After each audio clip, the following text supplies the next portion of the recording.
Imagine you are just ripped from everything you know. You're stripped of your homeland, your community, your possessions, and you're forced into unimaginable, brutal labor across an ocean. Yeah, it's a horrific scenario. Right. And in a situation that bleak, how do you even keep your gods alive? Like, how do you hold on to your soul when the physical world belongs to someone else? Well, I mean, that is the ultimate question of human endurance. And what we find is that belief doesn't just shatter under that kind of pressure. It adapts. Exactly. If it can't survive in the open, it goes underground. It completely disguises itself. And that profound adaptation is our mission for today's deep dive. We are exploring a truly fascinating piece of source material called Sacred Roots, the African cultural complexes of Cuba. It's an incredible text. It really is. We're going to look at how enslaved African populations in Cuba managed to preserve their diverse spiritual practices and, how they radically transformed them into three wildly resilient, globally influential cultural complexes. And to really grasp the magnitude of this, we have to look at the massive geographical span of the transatlantic slave trade. Right, because it wasn't just one region. No, not at all. We are talking about millions of individuals brought to Cuba from a massive area. The ports stretched all the way from ancient Senegambia down through the Congo-Angola region and even around the Cape into the Indian Ocean to present-day Mozambique. That's a staggering distance. It is.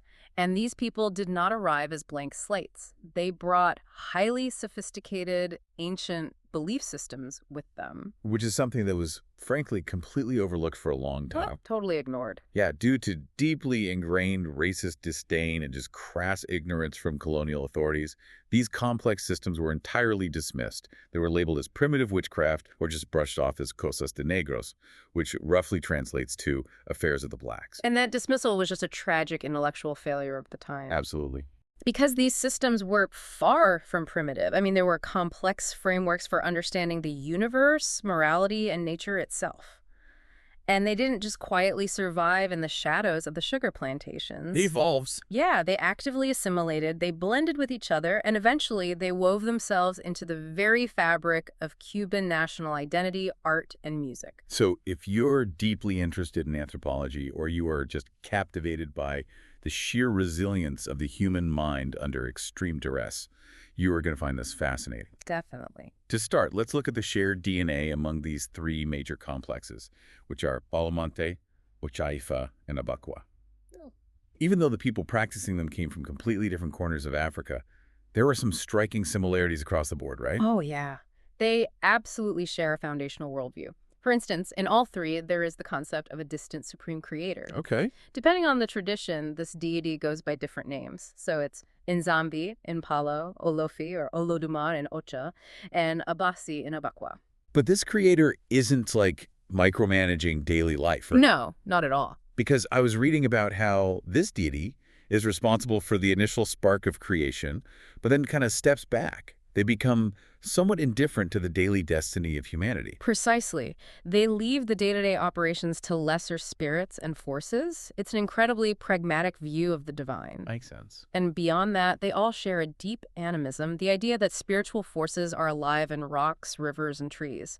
They all emphasize the active daily presence of the dead, too.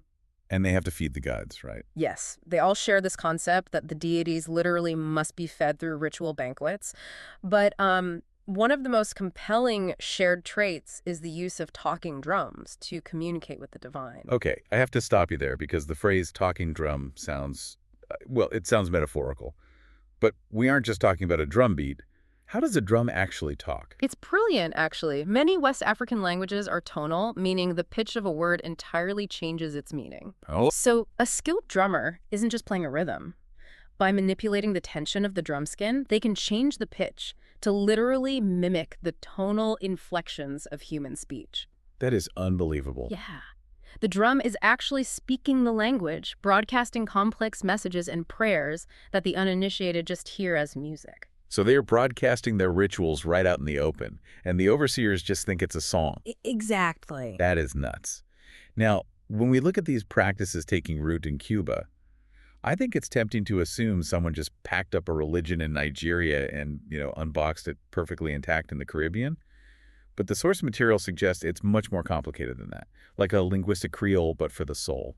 That's a great way to put it. You can't perfectly replicate a society when you've been entirely stripped of your geography. And this brings us to a crucial concept coined by the renowned Cuban scientist Don Fernando Ortiz. Okay. He called this process transculturation. So transculturation, not just assimilation. Because assimilation feels like, I don't know, one culture just gets swallowed whole by another. Right. Transculturation is a mutual collision. It's a give and take. These practices aren't just surviving fragments of Africa. They became entirely new dialectical creations. Forged through that harsh encounter. Yes, they experienced aggregations, they suffered devastating cultural losses, and they underwent intense syncretism, especially with the Catholicism of the Spanish colonizers and with Spiritism. I was actually amazed to learn how they handled the loss of their physical homelands. Because in Africa, worshiping your ancestors was deeply tied to specific lands, right? Specific sacred woods and rivers. Absolutely tied to the geography. But in Cuba, that geographic link was violently severed. So what do? They shift that profound ancestral respect to the founders of their new houses of worship in Cuba. Yes, exactly. They substitute a physical connection with a social one. It's a perfect example of transculturation. They adapt the core philosophy to fit the immediate reality. And honestly, nowhere is that immediate, gritty reality more obvious than in the first of the three complexes we're examining today, Palo Monte. Also known as Regla Conga. This one originates from the Bantu ethnic group, and it comes across as the most raw, pragmatic, and survival-focused of the three. And the absolute center of this practice is an object called the anga. The ganga is really the engine of Palo Monte. Physically, it is usually a large iron cauldron, but spiritually, it is a micro-universe. A micro-universe. Yeah. The entire purpose of this cauldron is to give its owner, who is called the Ngangolero, vitality, protection, and the strength to act in their own favor. Which was vital. Absolutely. Because in a brutal system like a slave plantation, acting in your own favor often meant having the ability to act against your enemies. The source mentions they put some highly specific ingredients into these cauldrons.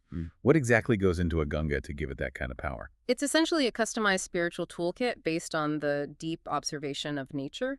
So they use palos, which are specific wooden boughs or sticks. They use distinct herbs. Okay. But they also incorporate animal remains chosen for very practical traits. For instance, they might include the remains of a dog to give the unga acute hearing. So the cauldron can hear danger coming. Exactly. Or they might use a vulture for its incredibly sharp vision from above. They might even clone a termite, because the termite is this untiring, relentless worker.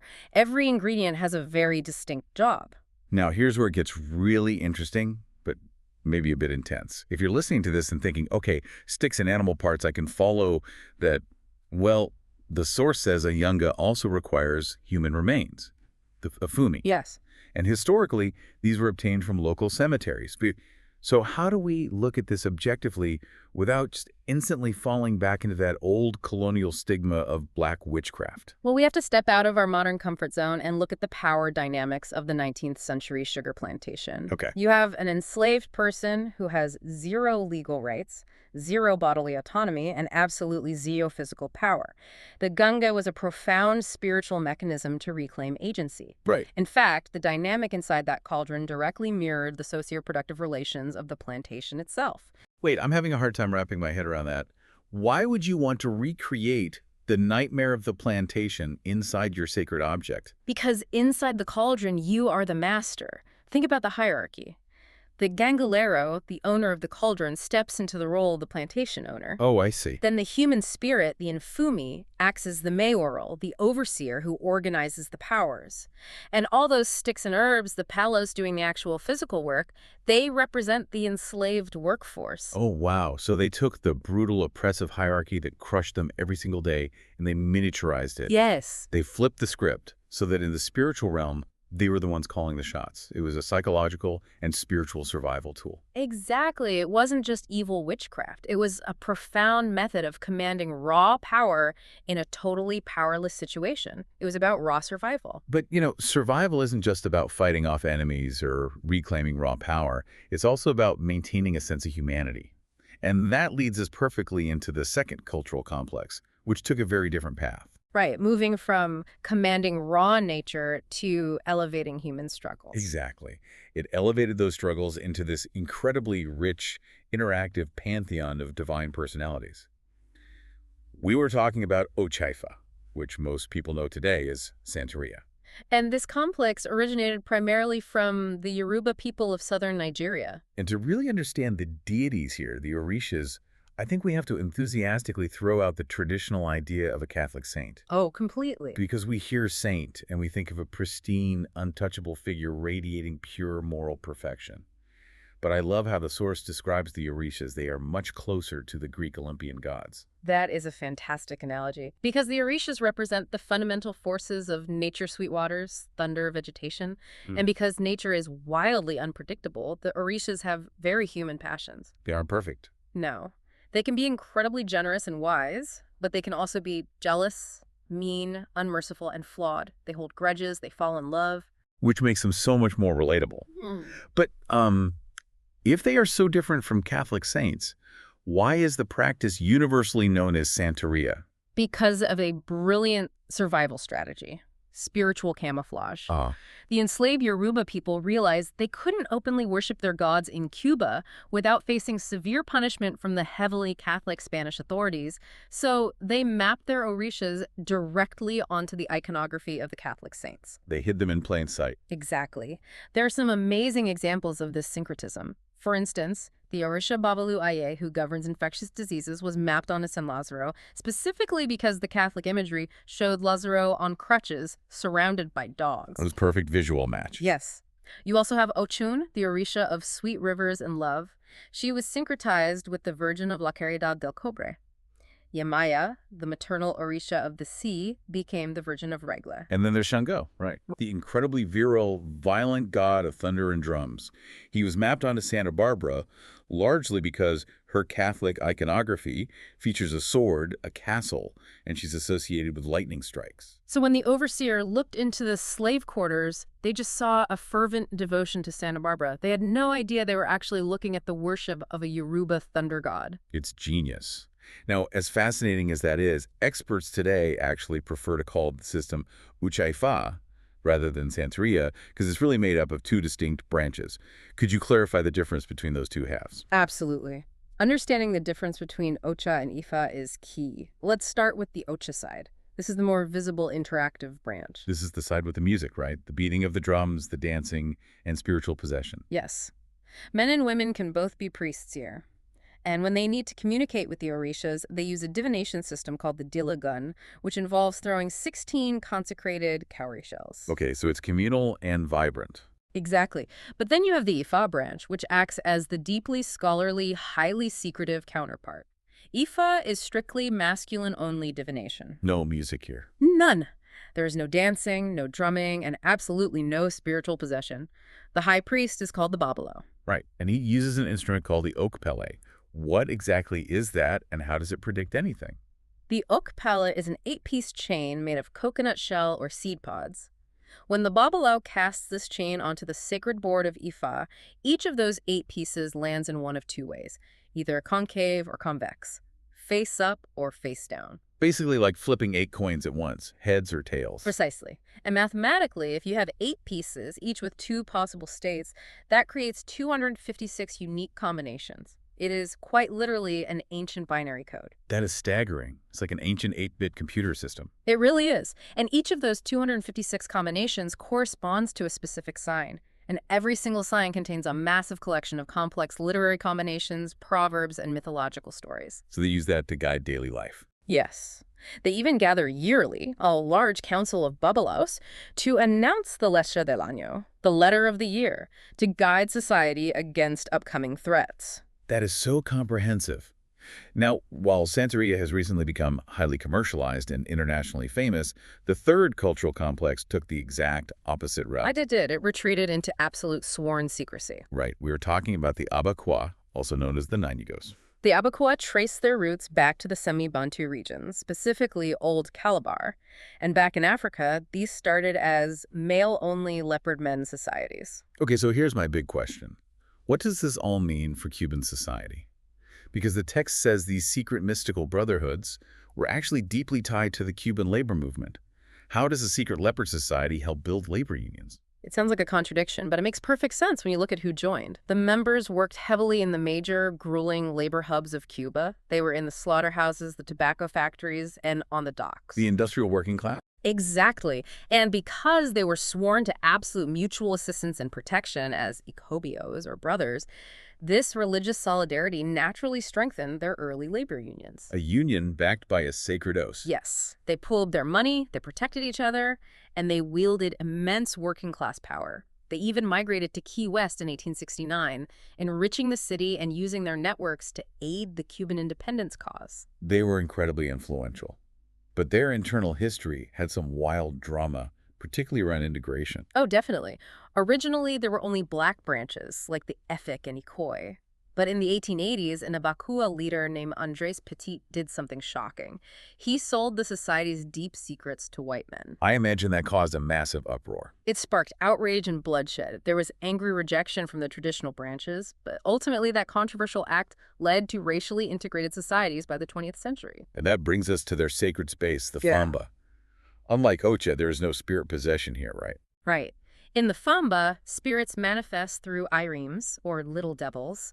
These are men in elaborate suits who are mythologically considered blind and deaf, so they have to be guided by cross-shaped gourds called guros. But the absolute epicenter of the mystery is Aku, the talking drum. Yes, Aku is more than an instrument. The roar that comes from it contains the voice of the leopard, a sacred fish, and Sikan, the sacrificed woman who first discovered their secrets. All of that history is contained in the friction of this one hidden drum. It's breathtaking. When you step back and look at Palo Monte, Ochefa, and Abakuá together, they make the tiny island of Cuba an extraordinary stage for studying the evolution of human religious thought. Truly. They all exist side by side, from the pragmatic animism of Palo to the Olympian charm of Ocha, intertwining with monotheistic Christianity. And it leaves us with a really provocative final thought to consider. Oh, The text notes that Cuban Santería is now gaining a massive international foothold. It's spreading to places like the US, Venezuela, Mexico, and even back across the Atlantic to Spain. right. Foreigners are actually traveling to Cuba just to be initiated. Exactly. So, if these practices were born out of a desperate need to survive displacement and disconnection from the African homeland, what does it say about the modern globalized world that so many people from outside Cuba are now turning to these exact same sacred roots for spiritual grounding? Wow. Are we, amidst all our modern conveniences, experiencing a spiritual isolation that these ancient systems are perfectly evolved to heal? It's something to mull over. It really is a profound question to leave you with. I want to thank you for joining us on this deep dive. Keep exploring, keep asking questions, and we'll see you next time.